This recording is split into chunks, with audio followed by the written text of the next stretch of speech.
musulmanes, que son los talibanes, una partecita así de chiquitita. Y a veces eso se extiende y se malinterpreta o cae uno en conclusiones apresuradas del resto de aquellos que profesan esa fe. Vamos a estar hablando con Adalberto Assad, vamos a estar contando lo que está pasando allí o qué podría terminar ocurriendo. Las imágenes son terribles.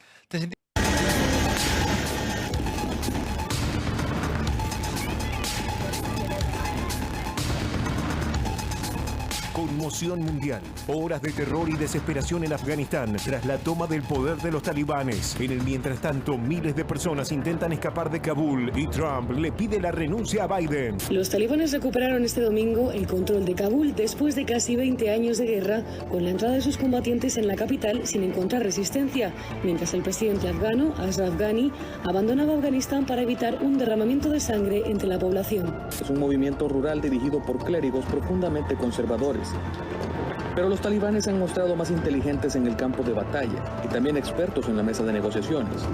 A medida que se apoderaron de una provincia tras otra, desplegaron una hábil campaña de relaciones públicas para pregonar sus victorias. En solo una semana han realizado la apropiación de tierras más rápida en la historia de la nación, apoderándose de más de la mitad de las capitales provinciales de Afganistán. La comunidad internacional invirtió en 20 años miles de millones de dólares en las fuerzas, 300.000 de ellas con una fuerza aérea moderna y sofisticada, algo que el talibán no tenía. Desafortunada y trágicamente, los afganos no fueron capaces de defender el país. Entre las críticas más fuertes contra Joe Biden vienen de miembros del ejército, en especial algunos en retiro, que dicen que arriesgaron su vida en vano y que se perdieron vidas estadounidenses en vano. Otros están destacando la amenaza masiva para la seguridad del mundo, ya que los miembros del Talibán liberaron a convictos terroristas de su organización y también de Al-Qaeda. Sin ningún lugar ya donde ir, miles de afganos huyeron hacia el aeropuerto de Kabul. Pero todos los vuelos comerciales han sido cancelados. Estamos aquí porque no tenemos trabajo. Dejamos nuestros hogares porque no teníamos comida. Estamos escondidos para mantener un perfil bajo frente al talibán. Es hora de que Joe Biden, desacreditado, renuncie por permitir lo que sucedió en Afganistán. Así escribió el expresidente republicano Donald Trump en un comunicado difundido este 15 de agosto. Afganistán y sus líderes políticos se rindieron y huyeron del país. El ejército afgano colapsó. Los Estados Unidos no pueden, no deben estar luchando en una guerra y muriendo en una guerra en la cual las fuerzas afganas no están dispuestas a luchar por sí mismos. Bueno, está con nosotros Adalberto Assad, es presidente de FIARAP. ¿Cómo andás, Adalberto? ¿Todo bien? Nacional Argentina Islámica. Exactamente, vamos a contar esto y vamos a empezar a hablar con vos. Está Kevin Ari Levin, es sociólogo especializado en Medio Oriente. ¿Cómo andás, Kevin? Hola, buenas Gracias por estar. Adalberto, empiezo preguntándote, contanos un poco, ¿qué es el talibán? O sea, explicar a la sociedad. Vos sos musulmán, y a veces uno automáticamente cae en confusiones. Concretamente, ¿qué es el talibán? Bueno, el talibán es un régimen que todos lo ven, que no tiene los preceptos islámicos ni los preceptos coránicos en su totalidad. En el Islam, los extremos son perjudiciales. Siempre fue así.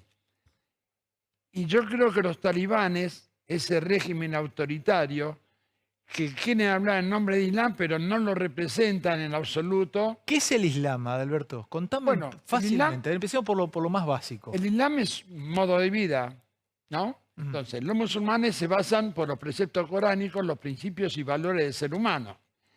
Desde que el mundo es mundo, y luego de la llegada del profeta Muhammad, el Islam se profundiza y hoy somos afortunadamente unos 1.600 millones de musulmanes.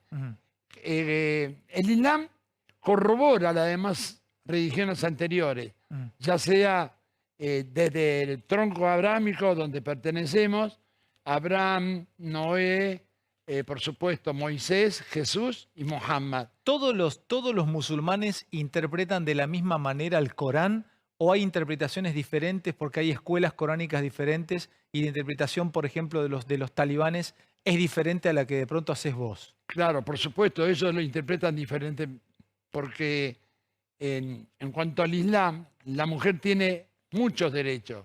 Los derechos de las mujeres en el Islam son múltiples. Y los talibanes someten a la mujer, la oprimen y bajo ningún punto de vista esto es permitido. Porque nosotros los musulmanes a la mujer le damos todos los derechos que le corresponden. Ahora, Adalberto, perdóneme mi ignorancia sobre la materia. Cuando usted habla de que le dan derechos múltiples a la mujer, ¿tiene los mismos derechos que el hombre o tiene menos y los menos derechos que se le dan en el Islam se los respeta? Yo creo que si le preguntás a un musulmán, vas a ver que la mujer tiene quizás más derechos que el hombre. Si les preguntaron, yo te digo porque realmente en Occidente más todavía tiene todos los derechos. La mujer tiene derecho a estudiar, a trabajar, a educar, a manejar, a votar. Todo ese tipo de derechos lo tiene la mujer. Y el hombre, por supuesto, es el sostén familiar. Entonces, ¿qué pasa? El matrimonio es un complemento. Entonces, el hombre, que es el sostén del hogar, deposita en la mujer la educación de los chicos y la atención del hogar. Alberto, ese no es un concepto para esta época ya, digamos, perimido, en donde en un matrimonio tanto el hombre como la mujer comparten ambas tareas, la tarea del sostén, la tarea de la educación. Por supuesto, te dije yo hace un rato que la mujer en el Islam tiene todo tipo de derechos, hasta el derecho al trabajo. O sea, hoy se complementan mucho en todo sentido, porque es necesario para mantener un hogar, para educar a los chicos, a los hijos. Pero es ama de casa, vendría a ser con la figura nuestra, una mujer dedicada a sus hijos, dedicada a su casa, ¿o sería algo más amplio? Puede ser una profesional, puede ser médica, científica, doctora, abogada. ¿Y por qué tenemos la idea de que no hay una igualdad? Ya voy con vos, Kevin, ¿Por qué tenemos una idea de que no hay una igualdad? Que en el Islam no hay una igualdad entre la mujer y el hombre, como que la mujer siempre está sometida o por lo pronto tiene menos derechos. No, la mujer no está sometida. Eso no es así. Por eso, si nosotros entramos dentro de estos conceptos que estamos hablando, por supuesto, aparentemente parecería eso. Pero si sabemos cuál es la verdadera cara del Islam, la que profesan los 1.600 millones de musulmanes, la realidad es otra. No tiene nada que ver con lo que se ve en estos grupos minúsculos. Lamentablemente quieren distorsionar un poco la figura o el concepto islámico. Y eso no son la expresión islámica bajo ningún punto de vista. Adalberto, un segundito, quiero abrir con Kevin, que aún no abrimos. ¿Cómo estás, Kevin? ¿Qué tal? Bueno, sos sociólogo y entendés cuestiones de Medio Oriente. ¿Cómo interpretás este avance talibán? ¿Qué es el talibán? ¿Es el mismo talibán que combatió contra Rusia en la década del 80? No, en principio no. El movimiento talibán surge en la década del 90 a partir de la guerra civil que sacudió a Afganistán luego de la salida soviética en el 89-90. Contame primero de Afganistán. Perfecto. Contame de esa zona, de ese país. Es un país, a ver, describímelo históricamente, contextualizame Afganistán para nuestra audiencia. A ver, yendo a lo básico, Afganistán es un país en Asia Central que está rodeado de otros países que también tienen sus propios conflictos internos, India, Pakistán, bueno, las repúblicas de Asia Central, todas estas que terminan con Stan, ¿no? Turkmenistán, Tayikistán. Y es un país que históricamente, desde su fundación, tiene sus problemas estructurales. Uno es una enorme diversidad interna. La Constitución afgana reconoce 14 grupos étnicos diferentes. Tenemos problemas históricos de pobreza en Afganistán, que lo vemos hasta el día de hoy. Un 50% de la población. ¿Por qué tuvieron conflicto con Rusia? Es complicado. El conflicto con Rusia fue en el contexto de la Guerra Fría y particularmente por la influencia y la división interna dentro del Partido Comunista Afgano. Pero hay algo histórico, que es que Afganistán, desde hace muchísimos años, desde hace siglos, es un lugar de muchísimo interés para potencias regionales y globales. Se lo ha llamado el cementerio de los imperios, porque demostró ser muy interesante y también muy difícil de Pero eso porque por el lugar que ocupa, porque no hay riqueza, como vos decís, no es que hay petróleo o algo. Hay recursos naturales. Pero no es un país rico. No es un país rico económicamente, pero hay una cantidad de recursos minerales, por ejemplo, muy importantes. Una ubicación estratégica también en la ruta de la seda. Hoy podemos ver que está en el medio de una región de conflicto entre India, China y Pakistán. Con respecto a esto que decía Ale de qué son los talibanes, ¿quiénes los financian y cómo se financian los talibanes hoy en día? ¿Se financian de la misma manera que se financiaban en la década del 80 o en el 96 cuando tomaban el gobierno? ¿Cómo se financian hoy? Se estima, todo esto es informal, ellos no tienen que informar nada, pero se habla de un presupuesto talibán hasta ahora, porque ahora controlan básicamente el Estado, progresivamente van asumiendo las funciones, de un ingreso de los talibán de unos 1.500 millones de dólares por año. ¿Y de dónde sale ese ingreso? Bueno, Afganistán es el principal productor de opio del mundo. Así que buena parte de ese ingreso viene del narcotráfico. ¿Por qué se quedó, por qué se ocultó Osama Bin Laden, que en los 80 combatió en Afganistán contra los rusos, entrenado por los norteamericanos, y luego del atentado a las Torres Gemelas, bueno, finalmente se lo encuentra en Pakistán, pero estuvo oculto o se lo buscaba en las cuevas, mandaba mensajes con Al-Wajahin o el famoso químico, el médico, exactamente, que estaba al lado, y se fue a Afganistán. ¿Por qué esa conexión de Bin Laden o de Bin Laden con Afganistán? En el contexto de la invasión soviética, que fue un elemento dominante en la política afgana de los 80, se movilizó a jóvenes musulmanes, muchos de ellos árabes. Los afganos no son en su enorme mayoría árabes, pero sí son musulmanes, que es una identidad religiosa, y se movilizó a jóvenes de todo el mundo islámico para defender a Afganistán. ¿Qué pasaba? Había una gran potencia oficialmente atea, comunista, y varios países, entre ellos Estados Unidos, interesados en repeler esa invasión soviética. Entonces vieron que una de las posibilidades de movilizar y defender a Afganistán era utilizando la religión. Esa época, 1979, la década de los 80, es muy importante porque lo que vemos es un surgimiento de corrientes políticas a lo largo del mundo islámico que apuntan a reislamizar la sociedad. Lo que se conoce como islamismo o islam político, que no es lo mismo que el islam, Kevin, por cierto. Pero Kevin, te traigo un poco a la actualidad y lo sumo también a Adalberto. Digamos, uno tiene la idea, quizás equivocada, no lo sé, por haber leído lo que ocurrió con el gobierno talibán en los 90, de que, no sé, las mujeres no podían estudiar, tenían que utilizar obligatoriamente la burka, no podían utilizar ropa de las que nosotros consideramos las castigaban, las apedreaban. Un castigo terrible. Que robaba, le cortaba la mano, que, digamos, el que, no sé, le encontraban algo de droga, directamente era lapidado y ese tipo de cosas. Eso que nosotros conocimos en los 90, ¿es posible que se repita y que se extienda sobre otros países? Hay una negociación y de eso yo le quiero preguntar a Kevin. Me parece que en ese juego geoestratégico y la idea que vuelve a sacar hoy Biden... Natalia, para que primero le responda a Gustavo. Dale. Que le quería responder yo a Gustavo con una... Dale, Gustavo. No se va. No, le decía a ambos que son, digo, los que más están... Yo te digo... Ya voy, Natalia, te doy a vos. Yo te digo... Quería preguntar. Por favor. ¿Puedo? Claro. Sí. Yo te digo que ellos interpretan la Sharia es la jurisprudencia y la ley islámica, lo interpretan de una forma muy ortodoxa, como lo estás hablando. Nosotros no estamos de acuerdo con eso, bajo ningún punto de vista. Lo que yo quiero también agregar, que después de la caída del muro de Berlín, se eligió al Islam como enemigo del mundo. Y de ahí viene también toda esa propaganda que hay de desinformación hacia los musulmanes. ¿Pero es una propaganda de Alberto o puede que yo vea de acá a una semana que todas las mujeres tienen que otra vez vestir la burka, que otra vez a alguien que roba en vez de hacerle un juicio y mandarlo a la ¿Para qué se iba la gente así? Porque está feliz, Gustavo, ¿no? Parece. Gustavo, dale, que responde a Alberto y va a Natalia, dale. Gustavo, no, yo lo que te quiero decir, también quería agregar, ¿no? En principio que la riqueza que tiene Afganistán es el gas en potencia. Eso es una riqueza natural que tiene.